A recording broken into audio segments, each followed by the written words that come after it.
చూస్ country delight, live better. ఇప్పుడే country delight app ని download చేసుకోండి.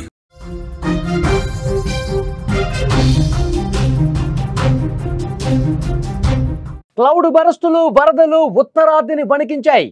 హిమాచల్, ఉత్తరాఖండ్లో భారీ విషాదం నెలకొంది. కొండ చర్యలు భారీగా విరిగిపడ్డాయి. డెహ్రాడూన్లో పలు ప్రాంతాలు అతలాకుతలమైపోయాయి. సహస్రధార నది ఉప్పొంగి భారీ నష్టమే వాటిల్లింది. కళ్ల ముందే రోడ్లు, వంతెనలు కొట్టుకుపోయాయి. సహాయక చర్యలు అందిస్తున్నాయి రాష్ట్ర ప్రభుత్వాలు. ఉత్తరాదిని క్లౌడ్ బరస్టు విపరీతంగా నష్టపరిచినటువంటి పరిస్థితి. ప్రకృతి తన ఉగ్ర రూపాన్ని మరోసారి చూపించింది. ఉత్తర భారతదేశంలోని హిమాచల్ ప్రదేశ్, ఉత్తరాఖండ్ రాష్ట్రాలను కుండపోత వర్షాలు, ఆకస్మిక వరదలు అతలాకుతలం చేశాయి. ఒక్కసారి మీరు విజువల్స్ లో చూడండి. ఆ రాష్ట్రాలు చెగురుటాకులా ఎట్లా వణికిపోయాయో. భారీ బీభత్సానికి మొత్తం కూడా ప్రాణ నష్టం, ఆస్తి నష్టం విపరీతంగా జరిగింది. మొన్నటి నుంచి ఏకధాటిగా కురుస్తున్నటువంటి వర్షాలు, వరదల వల్ల రహదారులు, వంతెనలు కొట్టుకుపోయాయి. జనజీవనం పూర్తిగా అతలాకుతలమైపోయింది. ఉత్తరాఖండ్, హిమాచల్ ప్రదేశ్లో సంభవించిన ఈ ప్రకృతి బీభత్సం లక్షలాది మంది ప్రజల జీవితాలను చిన్నాభిన్నం చేసింది. ఎటు చూసినా వరదలే, ఎక్కడ చూసినా వాటరే. కొట్టుకుపోయిన రోడ్లు, ఇళ్ళు, వాహనాలే కనిపిస్తున్నాయి. ఈ విపత్తుల్లో 2 రాష్ట్రాల్లో కలిపి 18 మంది చనిపోయారంటే ఎంత దారుణంగా ఉందో పరిస్థితి అర్థమవుతుంది. సహాయక బృందాలు ఇంకా రెస్క్యూ చేస్తానే ఉన్నాయి.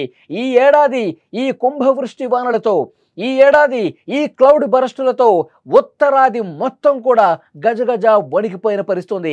నిత్యం పర్యాటకులతో బిజీగా ఉండే ఉత్తరాఖండ్, హిమాచల్ ప్రదేశ్లు ఇప్పుడు వరద గుప్పిట్లో చిక్కుకున్నాయి. పర్యాటకానికి తీవ్రంగా ఇబ్బంది ఏర్పడింది. అక్కడికి వచ్చినటువంటి పర్యాటకులు కూడా కొట్టుకుపోయారంటే పరిస్థితి ఎంత భయానకంగా ఉందో అర్థం చేసుకోవచ్చు. అంటే వర్షాలు పడతా ఉంటే తగ్గుముఖం పడతాయి అనుకున్నారు, కానీ ఇంత క్లౌడ్ బరస్ట్ లాగా, ఈ విధంగా కుంభవృష్టిలాగా 1 గంటలోనే 20 సెంటీమీటర్ల వర్షపాతం ఒక్కసారిగా కురవటం వల్ల, ఎగువ నుంచి ఇంకా వరద ఫ్లో రావటం వల్ల, అది కొండ ప్రాంతం కావటం వల్ల పెద్ద పెద్ద బండరాళ్ళు, బురదతో, రాళ్లతో కూడినటువంటి వరద ఒక్కసారిగా కిందకు వేగంగా దూసుకురావడంతో కింద ఉన్న పర్యాటకులు మొత్తం కూడా కొట్టుకుపోయిన పరిస్థితి. కింద ఉన్నటువంటి నివాస ప్రాంతాలు మొత్తం కూడా జల సమాధి అయిపోయిన పరిస్థితి. ఇంకా బురదలో కూరుకుపోయి చాలా మంది, వాళ్ళ పరిస్థితి అర్థం కావట్లేదు. వాళ్ళు అసలు బతుకున్నారో లేదో కూడా తెలియని పరిస్థితి. వాళ్ళ బురదలో కూరుకుపోయి చనిపోయి గల్లంతైపోయినటువంటి పరిస్థితి. ఇంకా ఆ మృతదేహాలకు సంబంధించిన సమాచారం కూడా లేదు. అంటే పరిస్థితి ఎంత భయానకంగా ఉందో అర్థం చేసుకోవచ్చు. 2 రాష్ట్రాల్లో ఉన్నటువంటి పరిస్థితి మీరు చూస్తూ ఉన్నారు. సహస్రధార నది ఉగ్రరూపం దాల్చి అక్కడ ఉన్నటువంటి స్థానిక ప్రజానీకం మొత్తం కూడా ఏ విధంగా ఇబ్బంది పడ్డారో ఇక్కడ స్క్రీన్ మీద మీకు కనిపిస్తున్నటువంటి దృశ్యాలే నిదర్శనంగా ఉన్నాయి. వాహనాలు కొట్టుకుపోయాయి, అందులో మనుషులు కొట్టుకుపోయారు, రాళ్ల కింద ఇంకా సమాధి అయిపోయినటువంటి పరిస్థితి. అంత భయానకమైనటువంటి దృశ్యాలు ఇప్పుడు అక్కడ కనిపిస్తూ ఉన్నాయి. మోగ జీవాలు కూడా బతకలేనటువంటి సిచ్యువేషన్ అక్కడ కనిపిస్తోంది. గత సోమవారం రాత్రి నుంచి కూడా మంగళవారం తెల్లవారుజాము వరకు కురిసినటువంటి కుండపోత వర్షాలు, ఆకస్మిక వరదలు ఈ 2 రాష్ట్రాల్లో తీవ్ర విషాదమే మిగిల్చిన పరిస్థితి. ఉత్తరాఖండ్ రాజధాని డెహ్రాడూన్ అయితే గజ వణికిపోయింది. డెహ్రాడూన్లో పరిస్థితులు ఎంత దారుణంగా ఉన్నాయంటే మొత్తం నామరూపాలు లేకుండా పోయింది. డెహ్రాడూన్ అసలు ఇది డెహ్రాడూనేనా, గతంలో మనం చూసిన డెహ్రాడూనేనా అని అక్కడ పరిస్థితి చూస్తే అర్థమవుతుంది. ఇంకా సోమవారం రాత్రి కురిసినటువంటి భారీ వర్షానికి అక్కడ ఉన్నటువంటి స్థానికంగా సహస్రధార నది కావచ్చు, అక్కడ వాగులు కావచ్చు విపరీతంగా పొంగి ప్రవహిస్తూ ఉన్నాయి. హోటళ్లలోకి, దుకాణాల్లో కూడా బురద నీరు వచ్చి భారీగా నష్టాన్ని మిగిల్చింది. మాల్దేవతా ప్రాంతంలో ఏకంగా 100 మీటర్ల పొడవైన రోడ్డు వరదకు పూర్తిగా కొట్టుకుపోయింది. పలు గ్రామాలకు రాకపోకలు పూర్తిగా నిలిచిపోయాయి. ఒక గ్రామం నుంచి ఇంకో గ్రామానికి వెళ్ళలేని పరిస్థితి. అసలు బయటకు రావాలంటే భయపడే పరిస్థితి ఏర్పడింది. అంత దారుణమైనటువంటి విషాదకరమైనటువంటి ఘటన డెహ్రాడూన్లోని నందాకీ చౌకీ వద్ద చోటు చేసుకుంది. ట్యాన్స్ నదిని ట్రాక్టర్లో దాటుతుండగా వచ్చిన వరదలో ఉత్తరప్రదేశ్కు చెందినటువంటి 15 మంది కొట్టుకుపోయారు. ఈ ఘటనలో అందరూ చనిపోయినట్టు అధికారులు నిర్ధారించినట్లుగా సమాచారం వస్తుంది. ఇక ఇది కాక వివిధ ఘటనల్లో చాలామంది కూడా ఇబ్బందికర పరిస్థితి ఎదుర్కొన్నారు. ఒక 3 అయితే ప్రాణాలు కోల్పోయినట్టుగా సమాచారం వస్తుంది. వారి కోసం ఎన్డీఆర్ఎఫ్, ఎస్డీఆర్ఎఫ్ బృందాలు కూడా గాలింపు చర్యలు చేపట్టినటువంటి పరిస్థితి. ఒక్కసారి మీరు స్క్రీన్ మీద దృశ్యాలు చూడండి. అందరూ కొట్టుకుపోతున్నటువంటి దృశ్యాలు. ఒడ్డున ఉన్న వాళ్ళు రక్షించలేని పరిస్థితి ఏర్పడుతుంది. ఒక్కసారి ఆ విజువల్ చూడండి. మొత్తం ఆ వరదలోనే కొట్టుకుపోతూ ఉన్నారు. ఇటు పక్కన వాళ్ళు రక్షించడానికి ఇక ప్రయత్నం కూడా చేయలేని పరిస్థితి. ఎందుకంటే ఆ వరద చూడండి, ఆ వేగంగా వచ్చేటువంటి ఆ ఫ్లో చూడండి. ఒక్కసారి కాలు లోపల పెడితే బతకటం కష్టం అన్నట్టుగా అంత భయంకరంగా ఆ వరద కనిపిస్తోంది.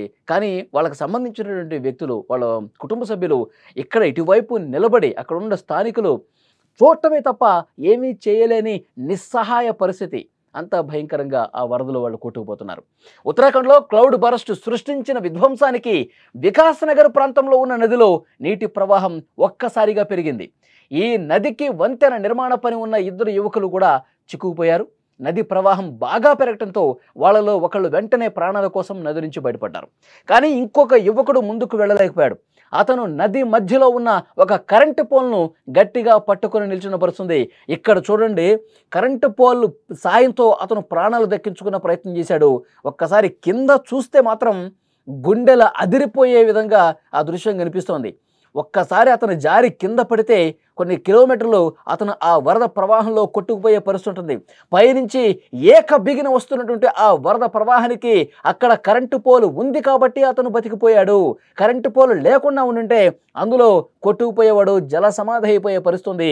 ఇతని పరిస్థితి గమనించినటువంటి అక్కడ స్థానికులు వెంటనే అధికార బృందానికి సమాచారం అందించారు, రెస్క్యూ బృందానికి సమాచారం అందించారు. అక్కడ వాళ్ళు ఏ విధంగా రెస్క్యూ చేస్తున్నారు మీరు స్క్రీన్ మీద చూడొచ్చు. కరెంటు పోల్ని పట్టుకొని పైకి ఎక్కి తన ప్రాణాలు కాపాడుకున్న అతన్ని అధికార యంత్రాంగం, అక్కడ ఉన్న రెస్క్యూ టీం తాడేసి రెస్క్యూ చేసి అతన్ని కాపాడారు. ఆ దృశ్యాలు మీరు స్క్రీన్ మీద చూస్తున్నారు. అక్కడ ఉన్నటువంటి సహస్రధార నది ఉప్పొంగి ప్రవహించి, అక్కడ స్థానికంగా ఉన్న వాగులు ఉప్పొంగి ప్రవహించి పూర్తిగా మనుషుల ప్రాణాలు బలి తీసుకున్న పరిస్థితి. ఇప్పటికీ 18 మంది చనిపోయారు. ఇంకొక వ్యక్తి మీరు చూడండి, కరెంటు పోల్ ఉంది కాబట్టి ఆ కరెంటు పోలే అతనికి అదృష్టాన్ని తీసుకొచ్చింది, అతని ప్రాణాలు కాపాడిందని చెప్పాలి. కరెంటు పోల్ ఎక్కి ఆ వరద ప్రవాహం పైకి ఎక్కి అతను తన ప్రాణాలు కాపాడుకున్నాడు. రెస్క్యూ టీం తాడు సాయంతో అతన్ని కాపాడినటువంటి పరిస్థితి ఉంది. ఎంత భయంకరంగా ఉంది చూడండి, ఒక్కసారి ఆ విజువల్ చూడండి.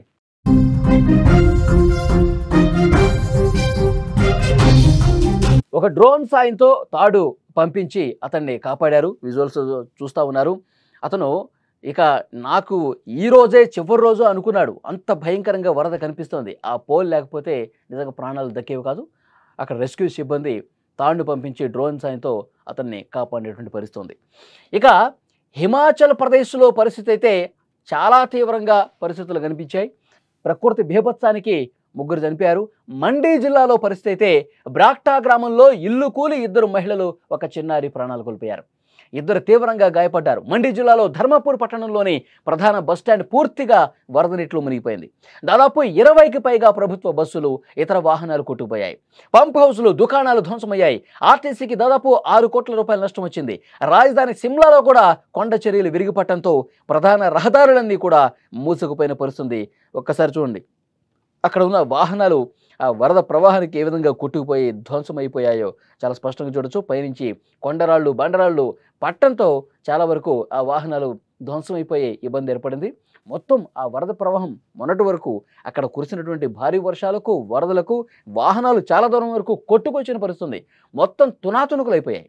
చూడండి, పూర్తిగా ధ్వంసమైపోయినటువంటి వాహనాలు చూస్తున్నారు. పూర్తిగా ధ్వంసమైపోయినటువంటి అక్కడ రోడ్లు కనిపిస్తూ ఉన్నాయి. మొత్తం దీన్ని మొత్తం కూడా పునరుద్ధరణ చర్యలు తీసుకోవాలంటే, మళ్ళీ ఈ ప్రాంతం మొత్తం యథాస్థానానికి రావాలంటే 1 సంవత్సరం సమయం పడుతుంది. అంత దారుణంగా అక్కడ రోడ్లు కావచ్చు, ఇతర మౌలిక వసతులన్నీ కూడా ధ్వంసమైపోయిన పరిస్థితి. ఒక కారు అయితే అందులో ప్రయాణిస్తూ వారు అట్లాగే కొట్టుకుపోయారు. అక్కడ ఇళ్ల ముందు పెట్టినటువంటి వెహికల్స్, షాపుల ముందు పెట్టినటువంటి వెహికల్స్ ఆ వరద దాటికి ఏ విధంగా కొట్టుకొని వచ్చి పూర్తిగా ధ్వంసమైపోయాయో, అక్కడ ఇళ్ళు కావచ్చు, ఆ రోడ్లు కావచ్చు ఏ విధంగా ధ్వంసమైపోయాయో నామరూపాలు లేకుండా పోయిన పరిస్థితి. అంత దారుణంగా ఈ క్లౌడ్ బరస్ట్ మిగిల్చిన విషాదానికి సంబంధించిన దృశ్యాలు ఇవి. మనుషులు కొట్టుకుపోయినా, ఇళ్ళు కొట్టుకుపోయినా, రోడ్లు కొట్టుకుపోయినా, వాహనాలు కొట్టుకుపోయినా, ఇవన్నీ కూడా క్లౌడ్ బరస్ట్ నుంచి ఆ క్లౌడ్ బరస్ట్ మిగిల్చినటువంటి విషాద దృశ్యాలు, ఒళ్ళు గగురు పొడిచేటువంటి దృశ్యాలు అవి. నిజంగా ప్రాణాలు కోల్పోయారు. ఇంకా రాళ్ల కింద మృతదేహాలు ఉన్నట్టుగా రెస్క్యూ టీం భావిస్తోంది. చాలా రాళ్ళు, ఆ చెట్ల అవన్నీ కూడా తొలగిస్తే ఇంకొన్ని మృతదేహాలు బయటపడొచ్చేమని చెప్పి అనుమానిస్తూ ఉన్నారు. రెస్క్యూ టీం అన్నీ కూడా రెస్క్యూ చేస్తున్నటువంటి దృశ్యాలే కనిపిస్తూ ఉన్నాయి. వరద తగ్గుముఖం పట్టిన తర్వాత క్లౌడ్ బరస్ట్ మిగిల్చినటువంటి విషాదానికి సంబంధించిన దృశ్యాలు ఒక్కొక్కటిగా వెలుగులోకి వస్తుంటే అక్కడి స్థానికులు కన్నీళ్లు పెట్టుకుంటున్న పరిస్థితి. అలాంటి ఒక హృదయ విదారక దృశ్యాలు అక్కడ కనిపిస్తూ ఉన్నాయి. ఈ ప్రకృతి విపత్తుల మీద 2 రాష్ట్రాల ప్రభుత్వాలు వేగంగా స్పందించాయి. ఉత్తరాఖండ్ ముఖ్యమంత్రి ప్రభావిత ప్రాంతాల్లో ఏరియల్ సర్వే చేశారు. సహాయక చర్యలు యుద్ధ ప్రాతిపదికన పర్యవేక్షిస్తున్నారు. ప్రధాని నరేంద్ర మోదీ, కేంద్ర హోంమంత్రి అమిత్ షా ఇరువురు ముఖ్యమంత్రులతో కూడా మాట్లాడారు. కేంద్రం నుంచి సహాయం అందిస్తామని చెప్పారు. 2 రాష్ట్రాల్లో కూడా రెస్క్యూ బృందాలు రాత్రింబవళ్లు పనిచేస్తూ అక్కడ ఎవరైతే చిక్కుకున్నారో, అక్కడ ఏవైతే ధ్వంసమైనటువంటి ప్రాంతాలు ఉన్నాయో, అక్కడ ఎక్కడైతే ప్రజలు తీవ్ర ఇబ్బందులు పడతా ఉన్నారో కూడు గూడు లేక, వాళ్ళందరికీ కూడా సహాయక చర్యలు చేస్తూ ఉన్నారు. పునరావాస కేంద్రాలకు తరలిస్తూ ఉన్నారు. వాళ్ళకి అన్నపానీయాలు అందిస్తున్న పరిస్థితుంది. ఉత్తరాది మొత్తం కూడా ఇలాంటి ఒక భయంకరమైనటువంటి వాతావరణంలోనే వాళ్ళు కాలం గడుపుతున్నారు. ఎందుకంటే మళ్ళీ ఎప్పుడు క్లౌడ్ బర్స్ట్ లాగా వర్షం వస్తుంది, కొండ చర్యల మీద నుంచి రాళ్ళు, పెద్ద పెద్ద బండరాళ్ళు ఇంకా ఎన్ని కొట్టుకొస్తాయి, ఎంతమంది ప్రాణాలు తీస్తాయంటూ వాళ్ళు భయపడే పరిస్థితి కనిపిస్తోంది.